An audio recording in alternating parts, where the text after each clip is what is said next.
भारत के लिए मैदान में उतरा फ्रांस। भारत को नहीं मिला वीटो तो वीटो ही तोड़ देगा फ्रांस। चीन को जीने नहीं देगा भारत, सीमा पर भेजे लड़ाकू हेलीकॉप्टर। इजराइल ने खड़े किए रोबोट्स, 10 सेकंड में होगा पत्थरबाजों का इलाज। दोस्तों, आप मानो या ना मानो, लेकिन आज भारत अपनी वीटो पावर के लिए इतनी आवाज नहीं उठा रहा जितनी आवाज विदेशों की ओर से भारत के लिए उठाई जा रही है। इससे यही पता चलता है कि यूएनएससी में भारत कितना महत्व रखता है। नहीं तो आपने भी देखा है कि इससे पहले कौन भारत की वीटो पावर देने के लिए राजी था। स्थायी सदस्यता तो सभी देश देना चाहते हैं, लेकिन जब भी बात वीटो पावर की आती है तो अमेरिका, ब्रिटेन कुछ विरोधी देशों का हवाला देकर ये कहते हैं कि हमें तो भारत को वीटो पावर देने में कोई दिक्कत नहीं। लेकिन बाकी के सदस्य देश इस बात के लिए तैयार नहीं कि भारत को यूएन का छठा सबसे ताकतवर देश बनाया जाए। लेकिन आज पासा ऐसा पलट चुका है कि जो देश भारत का विरोध कर रहे थे, भारत को वीटो पावर से दूर रख रहे थे, आज वही देश भारत को यूएनएससी का छठा सबसे ताकतवर देश देखना चाहते हैं। तभी तो ब्रिटेन की ओर से स्टेटमेंट आई कि अब भारत को भी वीटो पावर देने का समय आ चुका है। इससे पहले अमेरिका और रूस भी भारत के स्थायी सदस्यता का समर्थन कर चुके हैं और रही कसर आज फ्रांस ने पूरी कर दी। दरअसल सुरक्षा परिषद में काम कर रही फ्रांस की स्थायी प्रतिनिधि नथाली ब्रॉडहास्ट ने एक बयान जारी किया, जिसमें ये पता चला कि वीटो पावर वाले सभी 4 देश अब भारत को परमानेंट सीट और वीटो पावर देने को तैयार हैं, बजाय चिंदी चीन के। खैर दोस्तों, फ्रांस की प्रतिनिधि ने भारत की सदस्यता को लेकर क्या कहा वो पहले देख लेते हैं। देखिए दोस्तों, ये इकोनॉमिक टाइम्स की रिपोर्ट है, जिसमें बताया गया कि ब्रिटेन के बाद अब फ्रांस ने भी भारत को स्थायी सदस्यता का जोरदार समर्थन करते हुए कहा है कि फ्रांस का पक्ष हमेशा से यही रहा कि संयुक्त राष्ट्र सुरक्षा परिषद में और नई ताकतों को शामिल किया जाना चाहिए। ऐसे मुल्क जो कि सक्षम भी हों, निष्पक्ष भी हों और अपनी जिम्मेदारी निभाना जानते भी हों। नथाली ब्रॉडहास्ट ने सुरक्षा परिषद से अनुरोध किया है कि अब समय आ चुका है कि भारत जैसे देशों को भी परमानेंट सीट दी जाए। फ्रांस का मानना है कि हमें उन देशों पर ध्यान देना चाहिए जो नई ताकतों के रूप में उभर रहे हैं और सुरक्षा परिषद की स्थायी सदस्य बनने और उनकी जिम्मेदारी उठाने के लिए तैयार है। परिषद के सदस्य की संख्या आज भी 10 तक बढ़ाई जा सकती है और इन मेंबर्स के लिए जर्मनी, ब्राजील और जापान की स्थायी सदस्यता का खुला समर्थन करते हैं। मतलब देखा जाए तो वो दिन दूर नहीं जब भारत भी यूएन का परमानेंट मेंबर बन जाएगा। अब सिर्फ चीन ही रास्ते का कांटा बना हुआ है, जो इतने सारे देशों के आगे ज्यादा दिनों तक टिक नहीं पाएगा। वैसे भारत को इस बात का हमेशा से पश्चाताप रहेगा कि हमारी वजह से जिसे वीटो पावर मिला, वही चीन हमें ही वीटो पावर देने से मना कर रहा है। क्या सोचकर नेहरू जी ने वीटो पावर के लिए चीन को सजेस्ट किया था?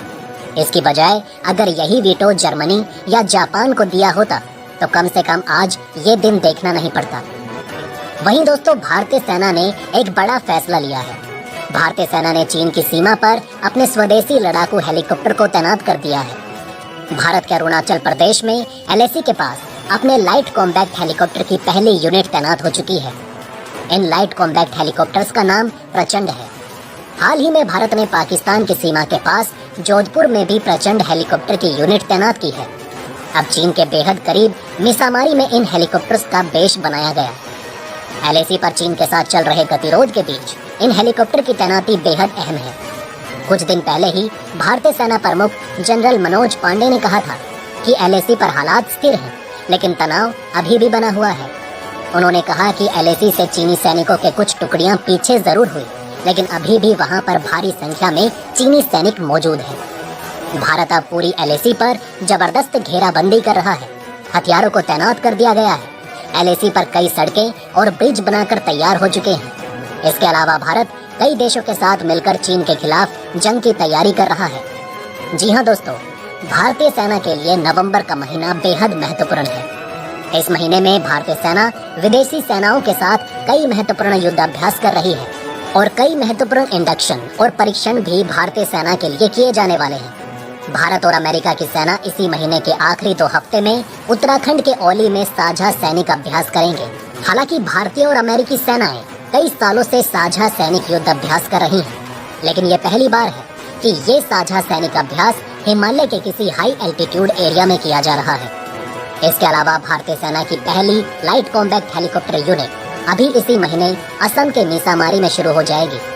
इससे पहले भारतीय वायुसेना की पहली LCH यूनिट जोधपुर में शुरू हो चुकी है। भारत की सेना 21 नवंबर को महाजन फायरिंग रेंज में एक इंटीग्रेटेड फायरिंग भी करेगी, जिसमें भारतीय सेना के पास मौजूद हर हथियार को फायर किया जाएगा। वहीं दोस्तों दूसरी तरफ पत्थरबाजों और दंगाइयों से निपटने के लिए इजराइल ने एक ऐसा हथियार तैनात कर दिया जिसकी चर्चा पूरी दुनिया में हो रही है।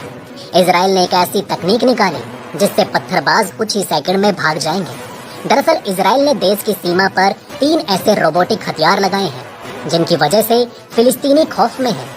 इजराइल ने वेस्ट बैंक इलाके के पास यह रोबोटिक गन लगाई है, जहां आए दिन फिलिस्तीनी और इजराइल के बीच झड़प होती रहती है। वेस्ट बैंक इलाके में फिलिस्तीन इजराइल के खिलाफ विरोध जताता रहता है, पत्थरबाजी करता है। कई बार तो दंगों जैसी स्थिति पैदा हो जाती है। पत्थरबाजों से निपटना इजराइल के लिए बड़ी चुनौती बनता जा रहा है। पत्थरबाजों और दंगाइयों को खदेड़ने में कई इजरायली पुलिस वाले भी घायल हो जाते हैं। लेकिन अब इन उपद्रवियों से निपटने के लिए इजराइल रोबोट्स का सहारा ले रहा है।